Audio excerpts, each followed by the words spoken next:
Hey there, sleepyheads. It's Steph here, and you've made it to my favorite time of the day. It's bedtime with the Sleepytime Crew. So snuggle in, get nice and cozy under your blanket. Let your arms and legs go floppy like spaghetti. We're going to take a big, deep breath in through our nose and out through our mouth. Tonight's story is about a bunch of our favorite Sleepytime Crew friends who've all had a big day of big feelings. And there's one very special grown-up quokka named Q. Sometimes days like this happen, and when they do, it helps to know how to borrow a little calm from someone safe. So come on, come with me. Let's go and find out what happens. It all started in the jungle schoolyard. It was Tuesday, or well, maybe it was Wednesday. No one could quite remember. But what they could remember was that everyone was feeling a bit off. Like their calm had just gone missing. Who knows, maybe it was a full moon. Ollie the Otter was hiding under the slide. His tummy felt twisty and tight. Someone had changed the lunch plan without telling him. And now there were tomatoes in his wraps. And he hated tomatoes. Yuck! He was trying to be so brave, but the day already felt too hard. That's when Quasimodo the Quokka noticed him. Quasimodo is quite a mouthful for the Sleepytime Crew to say, so we call her Q for short. Q crouched down beside the slide and she waited quietly. After a moment, she whispered, "Want to breathe with me, Ollie?" Ollie nodded just a little. Q reached into her pouch and pulled out a smooth blue stone. "Let's hold it together while we breathe," she said. "In, 2, 3. Out, 2, 3. In, 2, 3. Out, 2, 3. As they breathed together, Q hummed a little tune. One that Ollie's mum used to sing to him at bedtime when he was little. And just like that, some of Ollie's calm came back. Nearby, Koda the Koala was pacing. His brain was doing that thing again, zooming like a rocket ship full of thoughts. Did he hand in his homework? What if it was wrong? What if everyone saw it was wrong? What if he never got anything right ever again? "Koda," Q said gently, holding out a tiny jar. "Can you help me with something?" Koda blinked. Okay, maybe." "It's my calm glitter jar," Q said, "but it needs some shaking. But only the right kind of shake will do." Koda took the jar and gave it a whirl. The glitter swirled like his thoughts, but slower and a little softer. They watched it together. No talking, just breathing and watching. "I think it's okay if some of your thoughts move fast," Q said. "You're still safe, Koda." Koda's shoulders dropped and relaxed.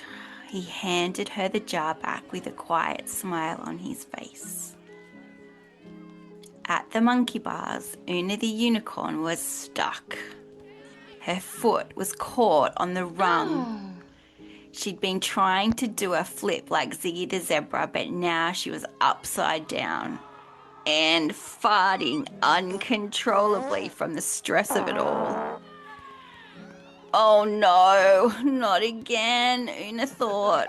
Kids were laughing, not really in a mean way, but it still made her cheeks hot. Q popped up like magic.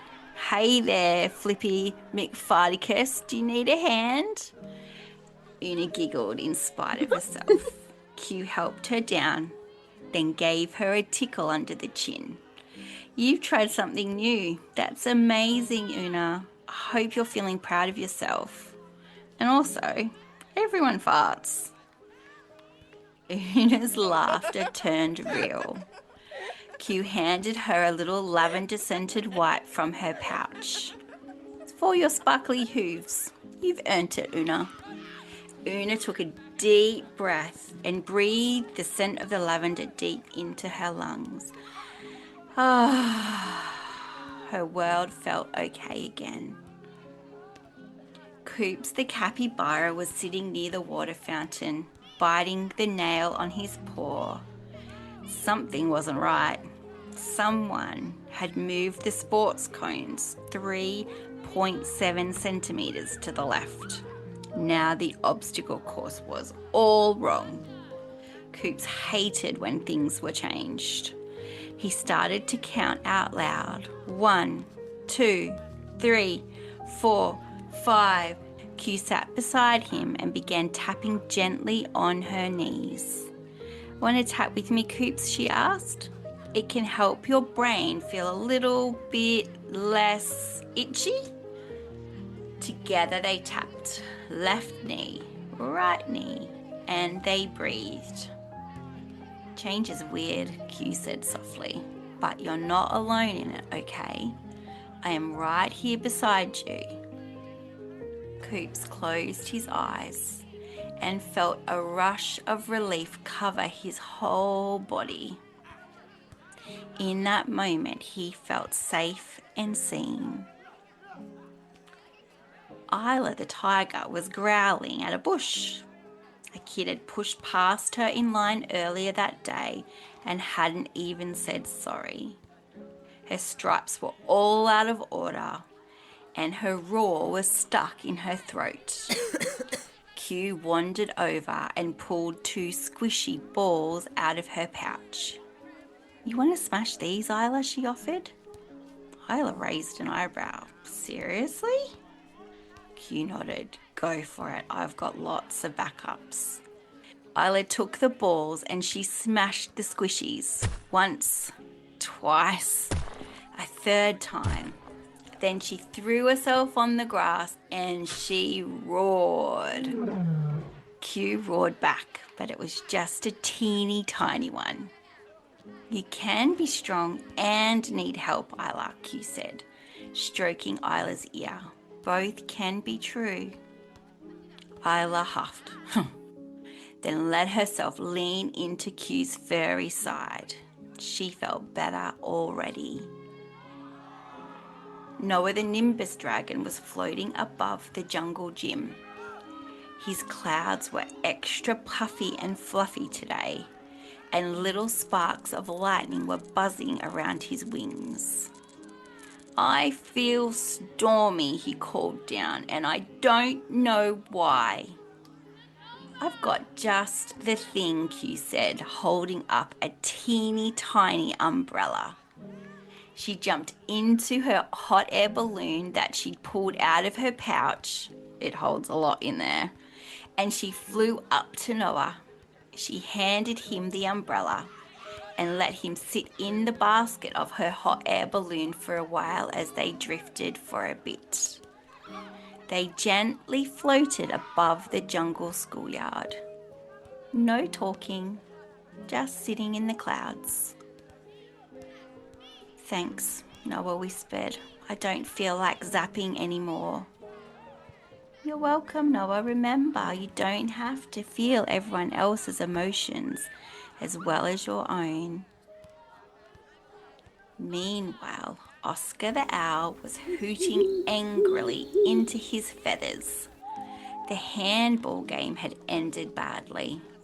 Someone had said he wasn't playing fair, and someone else had laughed when he got out. His chest felt tight. His feathers were puffed. He felt like flying far, far away. But Q landed beside him and said, "Want to tell me about it with your wings, Oscar?" Oscar blinked. "Huh?" She showed him how to flap his wings slow and heavy, and then fast, and then still. Oscar flapped and flapped, then sat, and then he sighed. "They didn't mean to hurt you," Q said gently, "but that doesn't mean it didn't hurt you." Oscar nodded. "Yeah, it did. You matter, even when a game doesn't go your way." Oscar leaned into her side. He felt better already. Q was magic like that. That afternoon, as the sky turned peachy pink and all the crew gathered under the big fig tree. What a great day we've had, my wonderful friends.